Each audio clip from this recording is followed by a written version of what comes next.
Welcome to MACJ Mic'dup, our podcast brought to you by Sumaya Vidya Vihar for speaking about different topics from art, science, finance, business, and everything that you can think of.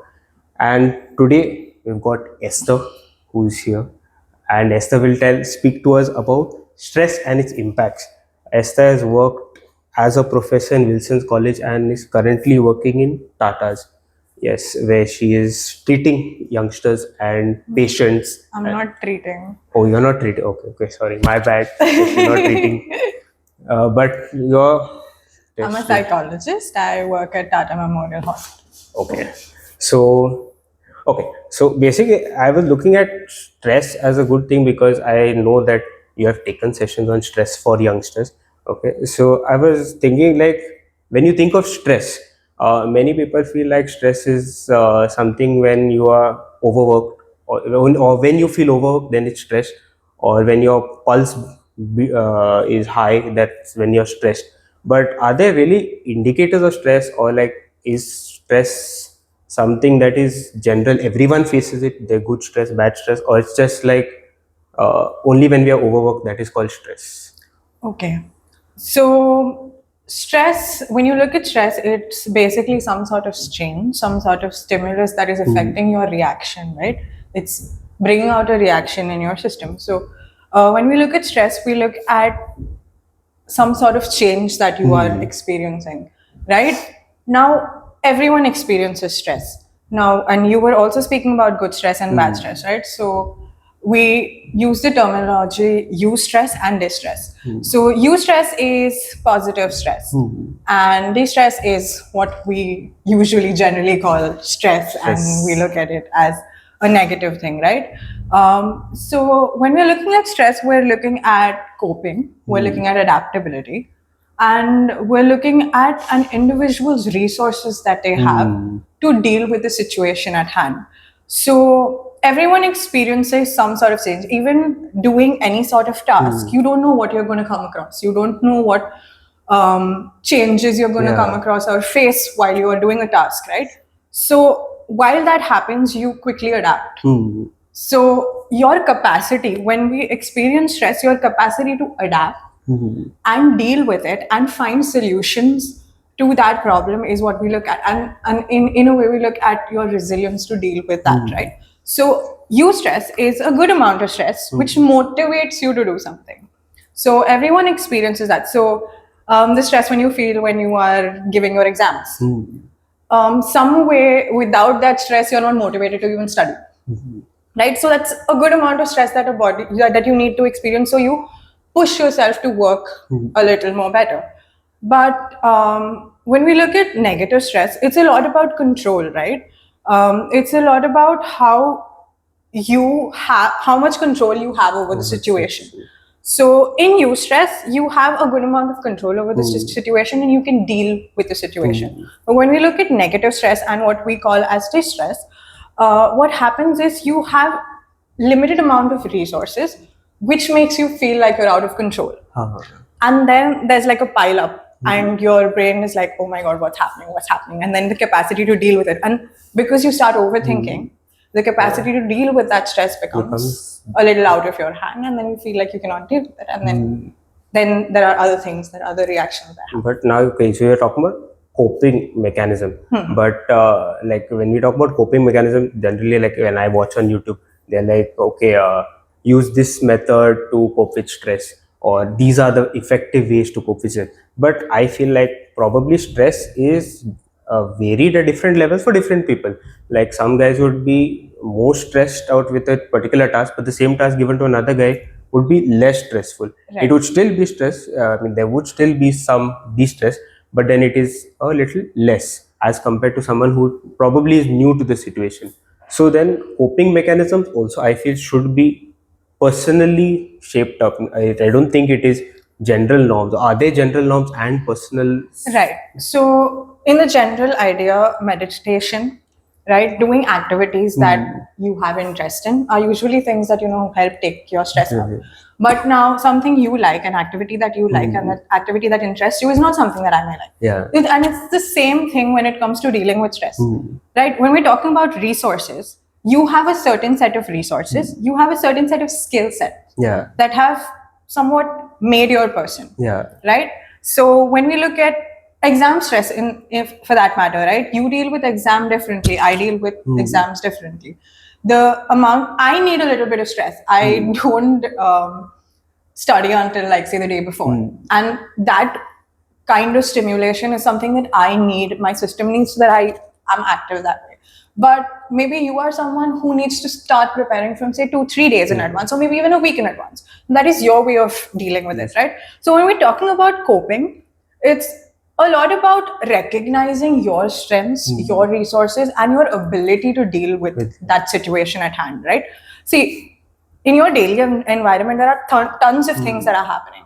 It's how you assess the situation, how you perceive it, and how you work towards adapting to it. So like I said before, a lot of when we talk about dealing with stress, it's a lot about adaptability. And when we talk about adaptability, there's also the concept of evolution, right? When you do something once, the next time you have to do the same task, it's not as tedious. Yeah, okay, there's a little bit of stress but then it's a little more lesser. More confidence, like because you've done it before and you can do it. Okay. So when we talk about coping, you build coping mechanisms over time, and you need to recognize that. Okay, so it's not like so you figure it out yourself. It's not like someone will tell you, okay, this is the way you need to cope up with it. Everything is trial and error, right? And see, being a mental health practitioner myself, the first thing that we are taught is that we are not advisors. We are just sitting next to you, and you are driving, you are in the driver's seat. If you're a client, right, you're in the driver's seat. So when we're talking about any sort of stress, you're dealing with, you're just brainstorming ideas, right? And I'm just probably going to be guiding you. The solutions are yours, the mechanisms are yours, life is yours. So how you deal with it, how you perceive the situation is very different from how I perceive it. And I cannot impose my ideas on you, and you cannot impose my ideas. I mean, your ideas on me. Okay. Then I was also looking at this. Okay, so recently, now when I was sick, I have this thing, like whenever I'm falling sick, I check my pulse, and then on the watch I also check my stress. Okay, and like if the stress is good, I'm like, okay, it's probably a viral. Otherwise I'll be like, oh shucks, pulse is high, stress is also high. So, and I don't know how the watch is determining stress. Like, it doesn't say on the watch how it's choosing stress, but then on the thing it says, like, there is good stress, like you're saying, use stress and de-stress. But sometimes it's like high, and they're like, okay, it's good to have high stress once in a while, and then you calm down. But now, is that related to breathing? Like, I mean, when you think of bodily reactions to stress, of course you can see it physically, you can see someone stressed out, but is it kind of related to pulse, or that stress is like, okay, you'll perpetually be in stress that way? There are multiple things happening in your body when we talk about stress, and when we talk about stress reaction, right? Your body is, like I said, stimulated. When we look at it, there's the fight or flight response, right? So you're suddenly alert. There's so many things that are happening. Your body in itself is allotting certain resources to deal with the problem at hand, right? Say you're walking in a jungle and then you come across a bear, right? Fight or flight response is activated. There's so many things happening in your body.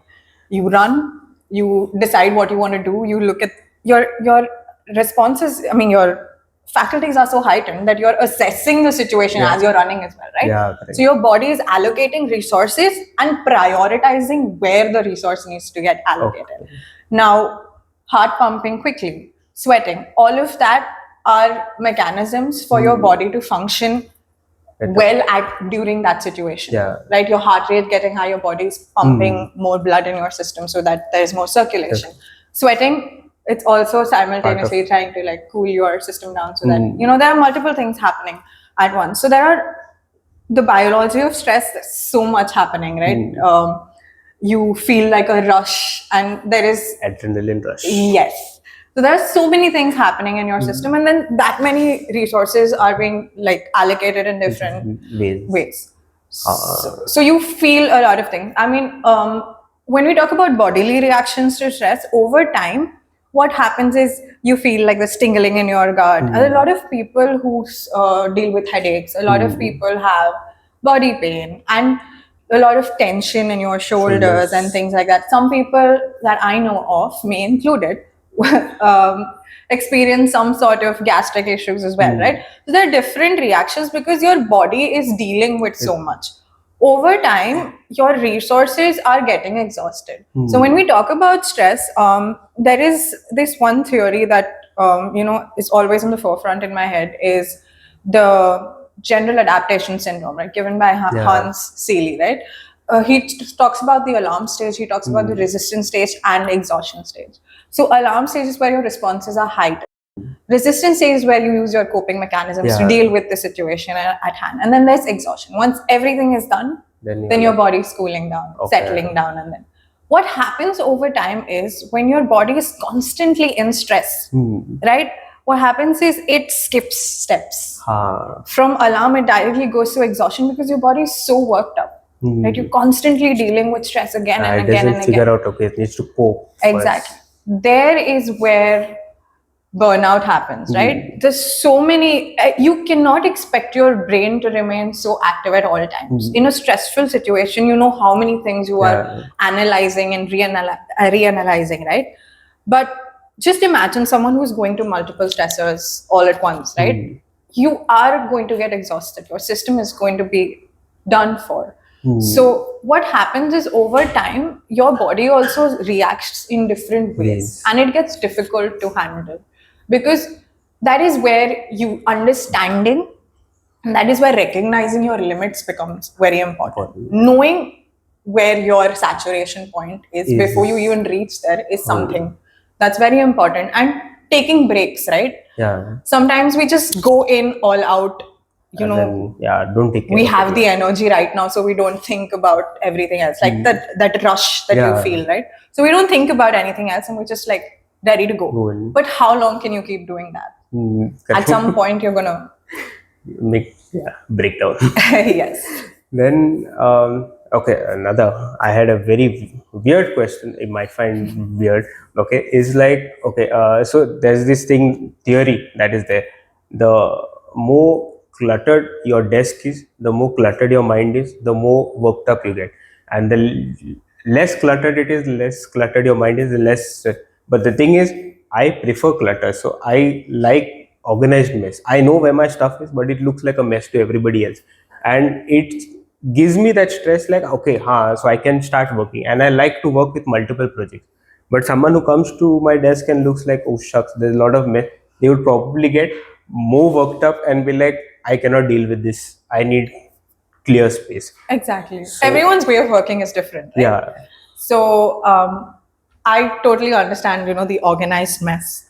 But so when I have things, there's this one section in my house that's always like messy, but that's my mess. Right? But then there are other things where I'm like, no, it has to be like that. And when those things are not like that, it bothers me, right? There are different things that works for people. If you have a certain system that you have organized for yourself, right? And that's when you're more stimulated, and that's where your functioning is better. And that's different for different people. And when, say, two different people who are on two different ends of that spectrum are working together, it's very important to find that middle ground which works for both. Okay, makes sense. Yes. I think otherwise I feel like, okay, stress is common to many people, youngsters especially, and like when I talk to classmates, and even in like when I'm teaching the youngsters, it's like they feel worked up when it is exam time. But prior to that, if you tell them prepare and all, they'll be like, by just relax, man, it's okay. But just before exam, then they'll be like, oh shucks, there's too much to study. And I feel like if they had organized probably beforehand, they would have not been so stressed. Probably they would have been able to relax a little more. Like for me, when I prepare for exams, I'm like, okay, study, but at the same time, I'm playing video games, I'm watching Netflix and all.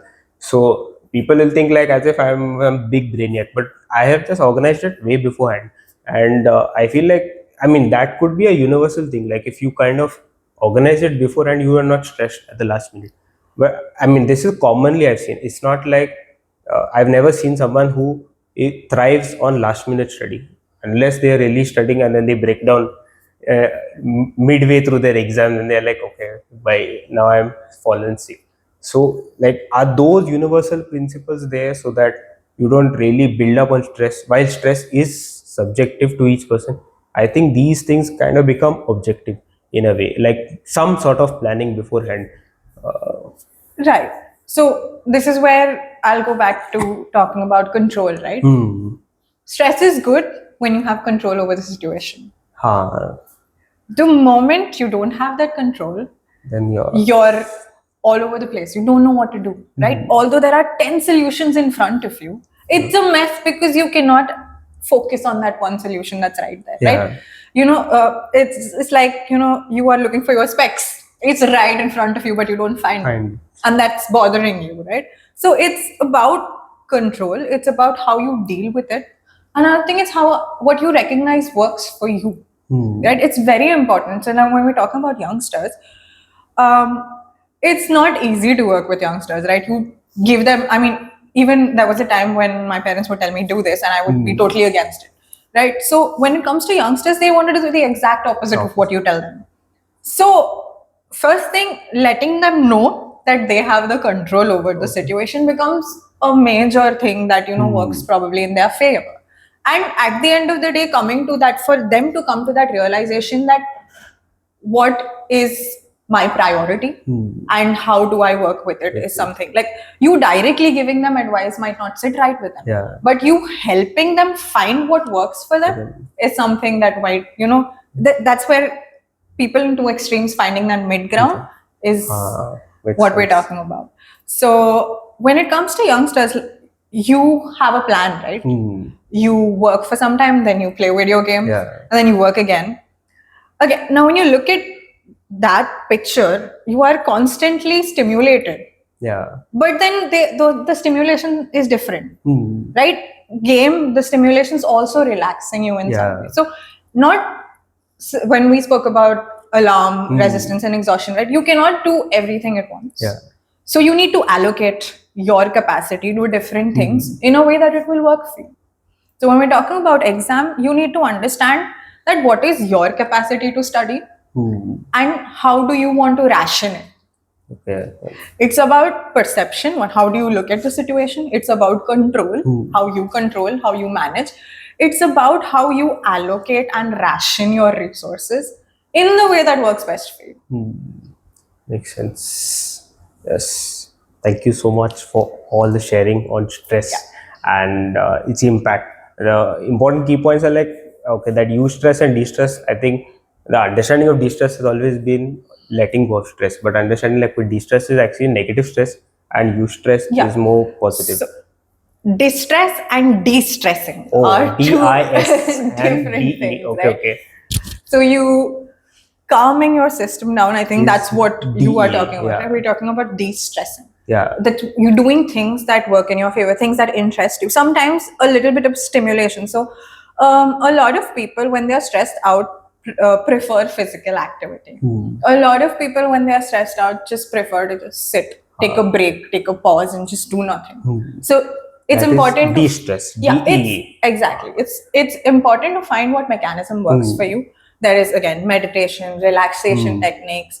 There's so many things to go into mindfulness, right? Knowing what works for you, Yeah. right? Physical activity. It's what works best for you, and it's not that one thing. It's a combination of things, many and you need to find that for yourself. Okay. So that is de-stress. That distress is the negative, and then there's eustress. YOU or U. EU. EU. Okay. Yeah. So there's this thing I came across. These two people were having a discussion, and this person goes about that my life is so stressful. There's so many things happening, and I don't know how to deal with it. And this friend of his tells him, I know this one place where you can go and people around there don't feel stress at all. The next day he takes them to a cemetery. Oh, Right? So it's that people don't feel stress. So Stress. everyone alive feels stress. Stress There is at some some sort of stress that you are going through. It's how you deal with it and how you find what works best for you. Okay, makes sense. Thank you so much, Esther. Thank you, Ethan. Thanks for having me on board. Yes.